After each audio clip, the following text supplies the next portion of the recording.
안녕하세요. 오늘 저희는 국내 보험 시장의 최신 흐름, 또 주목해야 할 이슈들을 좀 깊숙이 파고들어 보겠습니다. 네, 안녕하세요. 여러 뉴스 기사들을 바탕으로요, 자동차 보험 변화부터 새로운 상품 트렌드, 또 규제 움직임, 그리고 기술 도입까지 요즘 보험업계에서 정말 뜨거운 이야기들을 한번 모아봤습니다. 네, 정말 다뤄야 할 내용이 많은 것 같습니다. 단순히 뉴스를 이렇게 나열하는 것보다는요, 이 변화들이 서로 어떻게 연결되는지, 그리고 궁극적으로 청취자 여러분의 보험 생활에는 어떤 의미가 있는지 그 핵심을 좀 짚어드리려고 합니다. 네, 그게 중요하죠. 네, 좀 복잡하게 느껴질 수 있는 보험 소식들 속에서 길을 잃지 않도록 저희가 옆에서 좀 도와드리겠습니다. 자, 그럼 본격적으로 시작해볼까요? 네, 좋습니다. 가장 먼저 아무래도 우리 지갑 사정과 제일 밀접한 이야기부터 시작해야겠죠. 네, 그게 제일 궁금하실 거예요. 자동차 사고 시에 경미한 부상, 그러니까 좀 가벼운 부상을 입은 분들께 지급되는 향후 치료비, 이게 이제 앞으로 치료받을 걸 예상해서 미리 주는 돈 맞죠? 네, 맞습니다. 그런 개념이죠. 이 돈에 대한 논란이 좀 있습니다. 이 금액이 작년에만 해도 1조 4천억 원을 넘어서 이게 5년 전보다 8%나 늘었다고 하네요. 와, 1조 4천억. 정말 큰 금액인데요. 네, 이러다 보니 이게 결국 보험료 부담으로 이어지는 거 아니냐, 이런 우려가 커지고 있습니다. 네, 상당히 좀 흥미로운 지점인데요.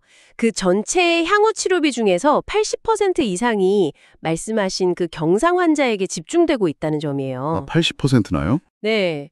반면에 이제 중상 환자, 정말 크게 다치신 분들께 지급된 향후 치료비는 같은 기간에 오히려 7%가 줄어서 2,600억 원 정도에 그쳤습니다. 오히려 줄었군요, 중상 환자는. 네, 그러니까 이게 좀 경상 환자 위주로 너무 지급이 쏠리는 거 아니냐 이런 얘기가 나오는 거죠. 그래서 일각에서는 불필요한 장기 치료나 심지어는 부정 수급 가능성까지도 좀 제기되는 그런 상황입니다. 하긴 그런 의리심이 들 수도 있겠네요. 네.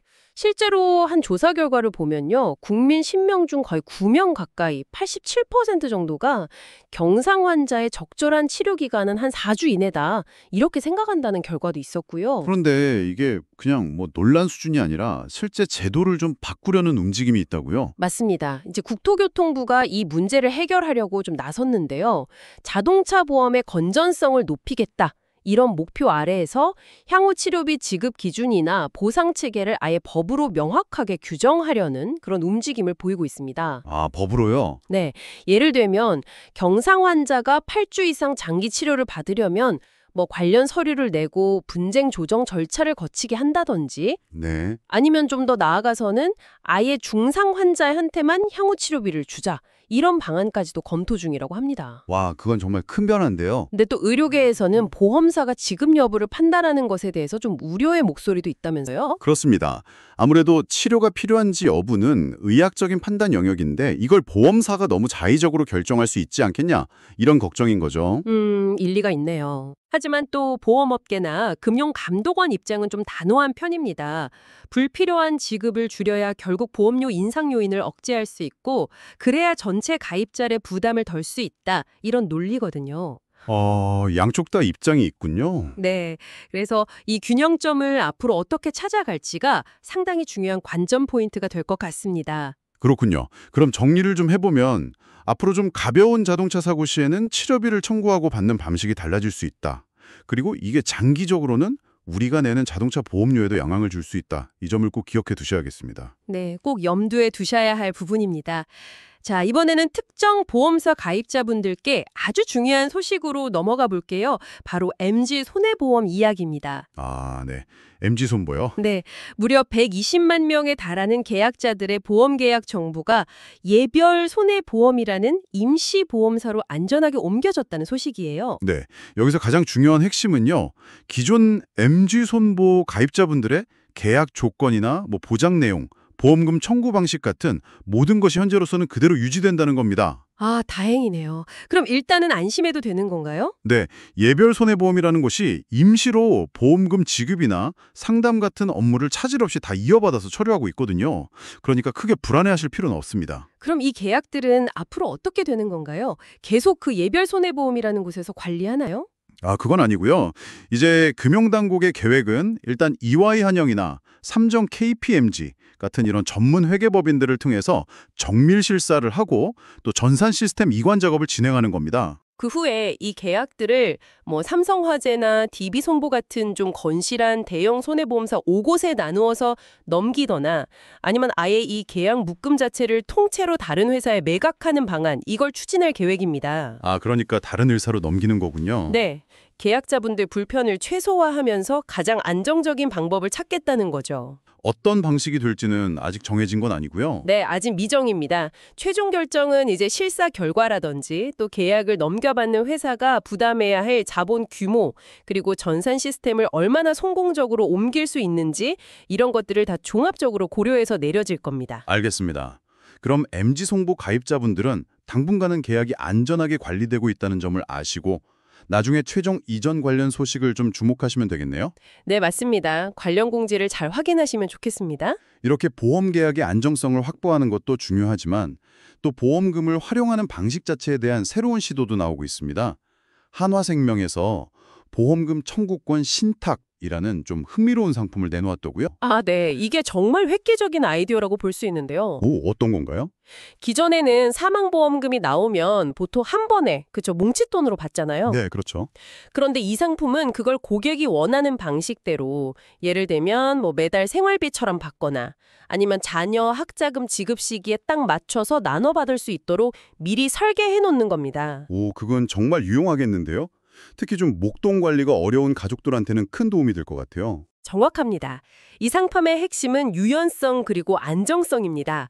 예를 들어서 미성년 자녀나 장애인 가족처럼 좀 꾸준한 지원이 필요한 경우에요. 이 신탁을 통해서 안정적인 자금 흐름을 만들어줄 수 있는 거죠. 아하. 또 믿을 만한 사람을 신탁 관리인으로 지정해서 자금 관리를 맡길 수도 있고요. 그러니까 단순히 사망 시 보장을 넘어서 남은 가족의 재정 계획까지 미리 세울 수 있게 돕는 그런 개념입니다. 기존에 가입한 보험에도 이걸 적용할 수 있나요? 네, 특정 조건을 만족하면 기존에 가지고 계신 종신보험 계약자분들도 이 서비스를 이용할 수 있다고 합니다. 오, 그래요? 네, 그리고 최근에 나온 상속 H종신보험 같은 상품하고 결합하면 더욱 체계적인 상속 계획도 가능하고요. 하나생명이 전국에 있는 6개 FA센터에서 전문 상담도 제공한다고 하니까 상속이나 증여, 자산 관리에 관심 있는 분들은 한번 알아보실 만합니다. 그렇군요. 청취자 여러분 입장에서는 보험금을 활용한 유산 계획의 선택지가 훨씬 넓어졌다, 이렇게 볼 수 있겠네요. 네, 아주 중요한 변화죠. 이렇게 개별 보험 상품이나 회사 차원의 변화도 중요하지만 또 전체 금융시장의 방향을 좌우하는 금융당국의 움직임도 빼놓을 수가 없죠. 맞습니다. 최근 금융감독원장이 모든 금융회사 CEO들을 만나서 소비자 보호에 대해서 아주 강하게 주문했다고요? 네, 금융감독원장이 직접 나서서 소비자 보호가 더 이상 그냥 구호에 그쳐서는 안 된다. 최고 경영진이 실질적인 책임을 져야 한다. 이렇게 목소리를 높였습니다. 네. 금감원이 진단하기로는 그동안 금융회사들이 너무 단기적인 이익에만 몰두한 나머지 내부 통제가 좀 제대로 작동하지 않았고 결과적으로 소비자 중심 경영이 부족했다. 이런 판단입니다. 그래서 구체적으로 어떤 변화를 요구한 건가요? 핵심은 소비자 보호 거버넌스를 제대로 구축하라는 겁니다. 그러니까 문제가 터진 뒤에 부랴부랴 수습하는 게 아니라 애초에 문제가 생기지 않도록 예방하는 시스템을 만들라는 거죠. 아, 예방 시스템. 네, 금융회사 스스로 민원을 철저히 관리하고 잘못된 영업관행 같은 것들을 좀 뿌리 뽑아라 이렇게 강력하게 요구했습니다. 이에 대해서 참석한 CEO들도 최고 경영진 책임 아래서 관련 시스템과 조직 문화를 개선하겠다고 약속했고요. 말로만 그치지 않도록 금감원 차원의 후속 조치도 있겠죠, 당연히. 물론입니다. 금감원은 앞으로 금융회사를 평가할 때 이 소비자 보호 거버넌스가 얼마나 잘 갖춰져 있는지 이 부분을 더 중요하게 보겠다고 밝혔습니다. 네. 관련 평가 항목을 새로 만들거나 비중을 높이고 또 잘하는 회사엔 인센티브를 주는 등의 제도적 지원도 강화할 계획이라고 하고요. 이게 아까 저희가 이야기 나눴던 그 향후 치료비 문제나 금융상품 판매 과정에서의 불안전 판매 같은 문제들을 좀 근본적으로 해결하는 데 도움이 될 수 있겠네요. 바로 그 점입니다. 규제 당국이 이렇게 강하게 드라이브를 건다는 것은 앞으로 금융회사들이 소비자를 대하는 방식이나 내부 운영 시스템에 정말 실질적인 변화가 있을 가능성이 높다는 신호거든요. 네. 청취자 여러분께는 장기적으로 더 공정하고 나은 금융 서비스를 기대해 볼 수 있는 아주 긍정적인 움직임으로 해석할 수 있겠습니다. 자, 이제 시선을 좀 돌려서요. 개별 보험 시장의 구체적인 동향들을 좀 더 살펴보겠습니다.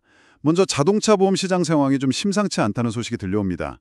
손해보험사들의 자동차 보험 손익이 크게 악화되었다고요. 네, 그렇습니다. 올해 상반기 손해보험사들의 자동차 보험 영업 성적표를 보니까요. 작년 같은 기간보다 이익이 무려 43.9%나 급감했습니다. 그래서 적자 전환이 거의 임박했다 이런 분석까지 나오고 있습니다. 와, 44% 가까이요? 왜 이렇게 안 좋아진 거죠?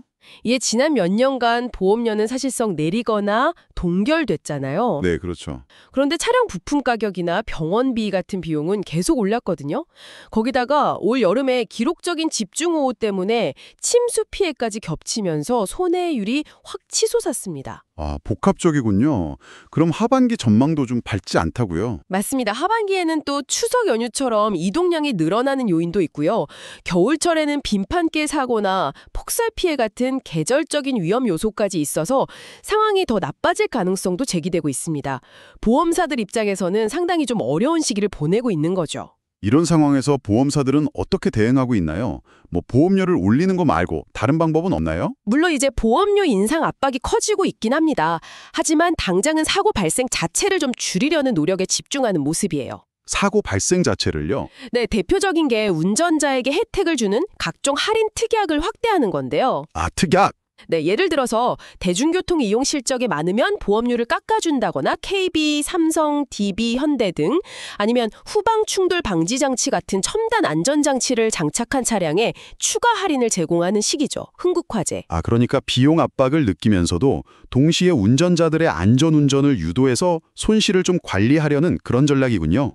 안전운전을 습관화하시고 대중교통을 적극적으로 이용하시는 청취자분들께는 이런 특약들을 잘 활용하시면 보험료를 절약할 수 있는 기회가 될 수도 있겠습니다. 자동차 보험 이야기가 나온 김에 요즘 많이들 쓰시는 것 같아요.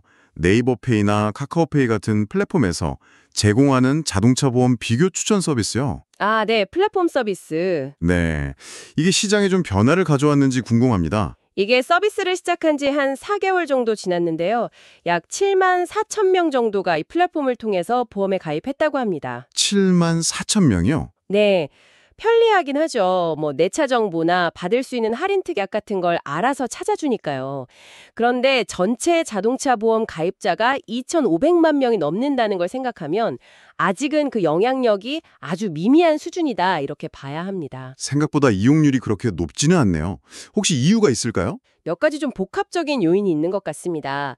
소비자 입장에서는 편리하지만 보험사 입장에서는 플랫폼에 수수료를 내야 하잖아요. 그렇죠. 그런데 동시에 또 자체 다이렉트 채널 광고도 계속 해야 하니까 이 광고비 부담이 이중으로 든다 이런 좀 볼멘 소리가 나오고 있고요. 아, 보험사 입장에선 그렇겠네요. 네, 또 당초 기대했던 것처럼 이 서비스가 중소형 보험사들의 점유율을 높여주는 효과도 아직은 좀 뚜렷하게 나타나지 않고 있어요.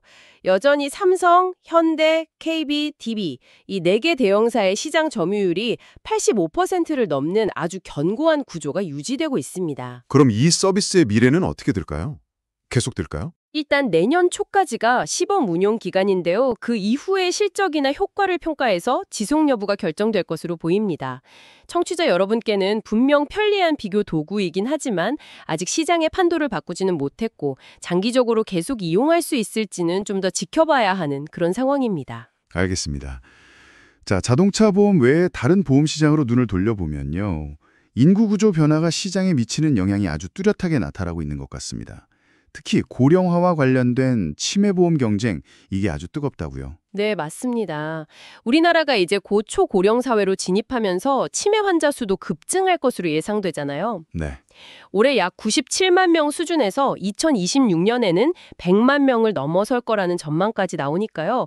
이런 상황을 반영해서 보험사들이 정말 앞다투어서 치매 관련 보장을 강화한 상품들을 내놓으면서 치열하게 경쟁하고 있습니다. 경쟁이 치열해지면 또 소비자 입장에서는 좋은 점도 있을 텐데요.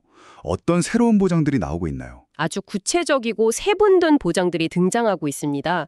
예를 들어서 흥국화재 같은 경우는 치매 환자가 실종되었을 때 보호자에게 위로금, 최초 2회 20만 원을 지급하는 특약을 내놓았고요. 실종 미로군요. 네. 그리고 KB 선보는 치매 진단 과정에서 필요한 CDR 검사라고 있거든요.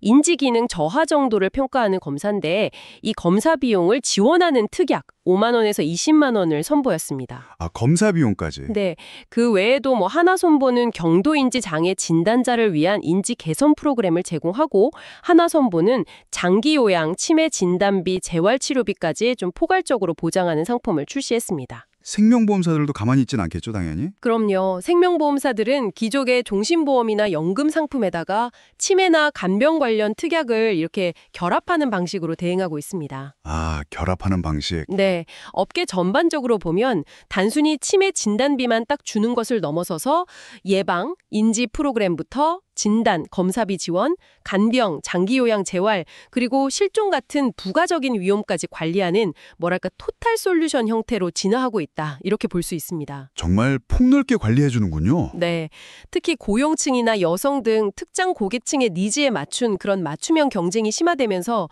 청취자 여러분은 더 다양하고 세분된 보장 중에서 선택할 수 있게 된 셈입니다. 고령화와 함께 또 다른 인구 변화 트렌드죠. 바로 출생아 수의 반등인데요. 이 역시 보험 시장에 영향을 미치고 있다고요? 어린이 보험 시장 경쟁이 다시 뜨거워지고 있다면서요? 네, 맞습니다. 특히 지난 6월 출생아 수가 작년 같은 달보다 9.4%나 늘면서 44년 만에 6월 기준으로는 가장 큰 증가폭을 기록했다고 하죠. 와, 44년 만에요? 네, 이처럼 저출산이라는 큰 흐름 속에서도 이렇게 일시적인 반등세가 나타나니까 보험사들이 이 기회를 놓칠세라 어린이 보험 마케팅과 상품 개발에 다시 힘을 쏟는 모습입니다. 어린이 보험은 원래도 경쟁이 치열한 시장이었는데 최근 경쟁의 초점은 좀 어디에 맞춰지고 있나요? 과거에는 주로 암이나 중대질병진단금 같은 좀 전통적인 보장에 집중했다면요. 최근에는 아이의 생애 주기 전반을 아우르는 쪽으로 경쟁의 축이 옮겨가고 있습니다. 생애 주기 전반이요? 네, 그러니까 태어나기 전 태아 때부터 시작해서 영유아기, 학령기, 청소년기까지 각 시기별로 필요한 보장을 아주 촘촘하게 제공하려는 거죠. 구체적으로 어떤 보장들이 좀 추가되고 있나요? 예를 들면 현대해상, KB손보, DB손보, 삼성화자 같은 주요 손보사들은요. 치아교정 비용 지원이라던가 ADHD 같은 정신건강 문제 상담 및 치료비 보장, 또 성장장애 관련 진단비 등을 강화한 상품들을 내놓고 있습니다. 아, 정말 다양해지네요. 네, 그리고 한화손해보험은 아예 5세 미만 영유아 전용 상품을 출시해서 응급실 이용이나 폐렴, 수족구 같은 영유아기의 흔한 질병 보장을 특화했고요. 생명보험사들도 교육자금 마련 기능에 더해서 일상생활 중에 발생할 수 있는 다양한 위험 보장을 결합한 상품들을 선보이고 있습니다. 정말 아이의 성장 단계별로 필요한 것들을 세심하게 챙기는 방향으로 가고 있네요. 네, 앞으로 어린이 보험 시장에서는 단순히 보장금의 경쟁을 넘어서 얼마나 아이의 성장 과정에 맞춰진 맞춤형 케어를 제공하느냐, 이게 중요한 경쟁 포인트가 될 것으로 보입니다. 자녀를 두셨거나 예비부모이신 청취자분들께는 그만큼 선택의 폭이 넓어지고 있다는 긍정적인 신호라고 할 수 있겠습니다. 마지막으로요, 이런 보험 상품과 서비스의 변화 뒤에는 기술의 발전이라는 또 다른 큰 흐름이 있죠. 특히 금융권 전반에서 인공지능, AI를 활용하려는 움직임이 아주 활발하다고요. 그렇습니다. 보험업계뿐만 아니라 은행, 증권, 카드사 등 금융권 전체가 AI 도입에 아주 적극적으로 나서고 있습니다. 최근에 우리금융지주나 OK금융그룹 같은 곳들이 그룹 전체 계열사에 NHN도레이 같은 AI 기반의 협업 도구를 도입하고 있다는 소식이 대표적인 예입니다. AI 협업 도구라면 구체적으로 어떤 도움을 주는 건가요? 우리 업무에. 주로 내부 업무 효율성을 높이는 데 활용됩니다. 예를 들어서 보고서 초안을 작성해주거나 복잡한 회의 내용을 요약해주고 업무 진행 상황을 추적하거나 일정을 관리해주는 식이죠. 오, 상당히 편리하겠는데요? 네.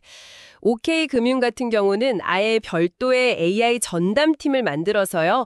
단순 반복 업무를 로봇이 대신하는 IPA를 한 40여 개 업무에 적용하고 또 머신러닝 기술을 활용해서 대출 심사 모델을 고도화하는 등 전사적으로 AI를 활용하고 있습니다. 이런 움직임이 앞으로도 확산될 가능성이 높다고요? 네, 특히 최근에 금융권의 망 분리 규제가 일부 완화되면서 클라우드 기반의 다양한 AI 서비스를 도입하기가 더 용이해졌거든요. 아, 규제 완화 영향도 있군요. 네, 그래서 내부 업무 효율화를 넘어서서 협업 방식 개선, 보안 강화, 인사 관리 등 경영 전반에 AI를 접목하려는 시도, 이른바 AX, 즉 AI 전환, AI 트랜스포메이션이 더욱 가속화될 것으로 보입니다. 이건 단순히 AI 도구를 쓰는 걸 넘어서 AI를 중심으로 비즈니스 전략과 운영 방식 자체를 근본적으로 바꾸려는 그런 움직임을 의미합니다. 당장 우리가 체감하기는 좀 어렵겠지만 금융회사들이 내부적으로 이렇게 기술을 통해서 혁신하고 있다는 점은 주목할 필요가 있겠네요. 맞습니다. 내부 효율성이 높아지면 결국 그 혜택이 소비자에게 돌아갈 수 있거든요. 더 빠른 업무 처리라든가 더 정확한 분석을 통한 맞춤형 상품 개발, 심지어는 비용 절감을 통한 보험료 인하 가능성까지도 장기적으로는 기대해 볼 수 있습니다. 금융 서비스의 미래를 바꾸는 아주 중요한 변화의 시작이라고 할 수 있겠습니다. 네, 오늘 저희는 자동차 보험금 지급 기준 변화 가능성이라는 좀 민감한 이슈부터 시작해서요. MG손보 계약 이전이라는 안정성 문제, 또 보험금 수령 방식의 혁신, 그리고 고령화와 출생아 수 변화에 따른 치매보험과 어린이보험 시장의 경쟁 심화, 금융당국의 소비자 보호 강화 드라이브, 그리고 마지막으로 AI 기술 도입 확산까지 정말 숨가쁘게 변화하는 국내 보험 시장의 다양한 단면들을 입체적으로 살펴봤습니다. 네, 오늘 다룬 이야기들은 각각의 사안으로도 물론 중요하지만 이게 서로 다 연결되어서 영향을 주고받으면서 보험 시장 전체의 지형도를 바꾸고 있다는 점이 중요합니다. 아, 서로 연결되어 있다. 네, 예를 들어 향후 치료비 논란이 소비자 보호 강화 움직임과 연결되고 또 인구 구조 변화가 새로운 상품 경쟁을 촉발하면서 기술 발전이 이 모든 변화를 뒷받침하는 시기죠. 이러한 변화의 흐름을 놓치지 않고 꾸준히 관심을 가지시는 것이 청취자 여러분의 현명한 보험 생활에 큰 도움이 될 거라고 생각합니다. 네, 정말 그렇습니다. 마지막으로 오늘 나눈 이야기들과 관련해서요. 청취자 여러분께 생각해 볼 만한 질문 하나를 던져드리고 싶습니다. AI가 보험사의 내부 업무 처리를 넘어서 앞으로 보험금 지급 심사처럼 더욱 민감하고 중요한 영역까지 깊숙이 관여하게 된다면 어떨까요? 정말 중요한 질문인데요. 네, AI가 가져올 효율성과 정확성이라는 장점과 그럼에도 불구하고 여전히 필요할지도 모를 어떤 인간적인 판단과 고려 사이의 균형점, 이건 어디에서 찾아야 할까요? 그리고 소비자로서 우리는 이러한 변화 속에서 어떤 점들을 좀 주의 깊게 살펴보고 목소리를 내야 할까요? 이 질문에 대한 답을 각자 한번 고민해 보시면서 오늘 저희의 깊은 대화는 여기서 마무리하겠습니다. 감사합니다. 네, 감사합니다.